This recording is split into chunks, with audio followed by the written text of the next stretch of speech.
2 quick tips to help you feel better fast.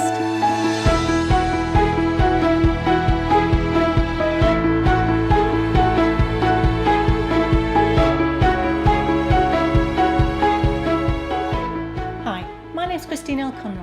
Welcome to Happy Stuff and Fluff, a channel for women over 50 who are getting happy and growing younger.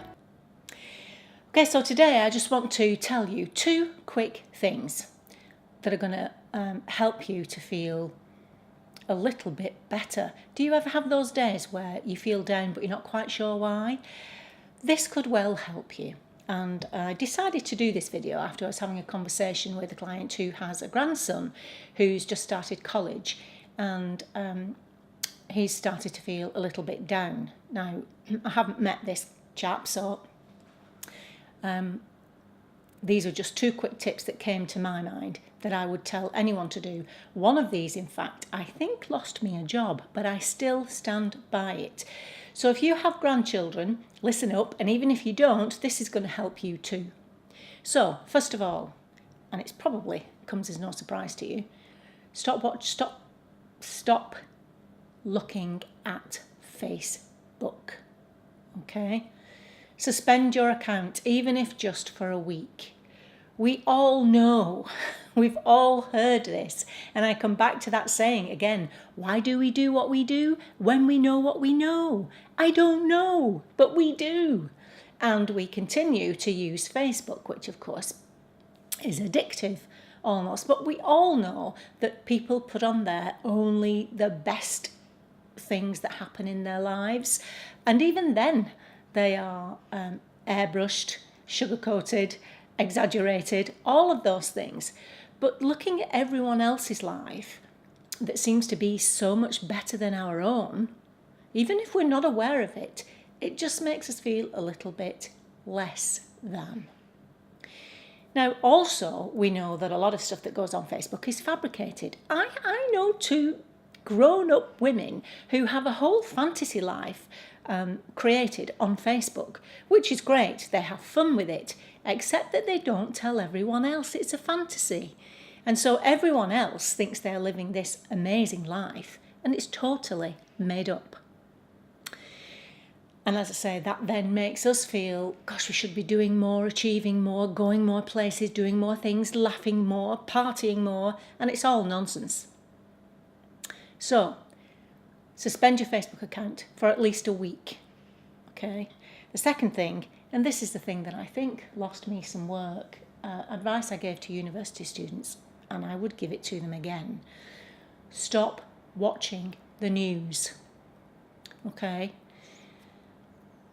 It is important to know what's going on in the world, but choose how you want to consume that information. And by that I mean, so for example, if you go to work in the car, the first thing you do when you get in the car is put the radio on, put the music on.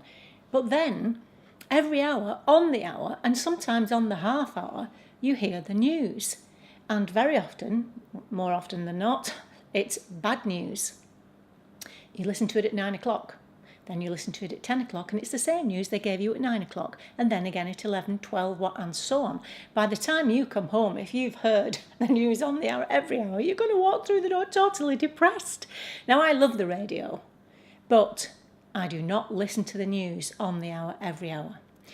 Choose when you want to watch the news. You may want to watch the nightly news, preferably not before you go to bed, because that's a whole other issue.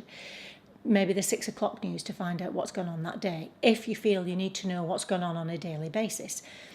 If you can wait till the end of the week, choose a newspaper that you enjoy reading and read that newspaper. Now, if you were a student, and okay, you do this too if you have the time, I would suggest you read one newspaper that follows a certain party and then read another newspaper that follows another party to get a balanced view of what's going on.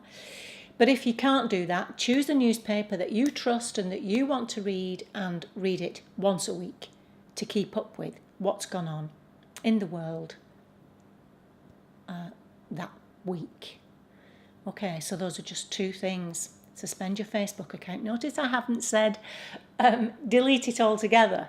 I just think every now and then, if you get a break from it. It will help. And also keep in mind what I've said about my two friends, the fantasy ladies. And then cut down your consumption of the news. Choose when you want to sit down and see what's gone on during the day. And I guarantee it's going to make you feel better. What do you think, Mr. Freud? It looks like he's listening to me, doesn't he? Well, I've listened to you long enough. Okay, that's it for today. I just wanted to tell you those two things. As that conversation happened, I just thought, yeah, I need to tell you about that. So there you go. Leave in the comments box below what you think. You might disagree with me entirely. You might be the person who didn't hire me again after I'd given the students that piece of information. Tell me what you think in the comments box below. And we could perhaps get a discussion going about it. If you have grandchildren, young grandchildren, get them into this kind of habit now in terms of news and listening to the news, so that they don't get to be a teenager starting college feeling like the whole world is on their shoulders. Okay, until the next time, remember that on the Happy Stuff and Fluff, we are getting happy and growing younger. See you next time. Bye-bye.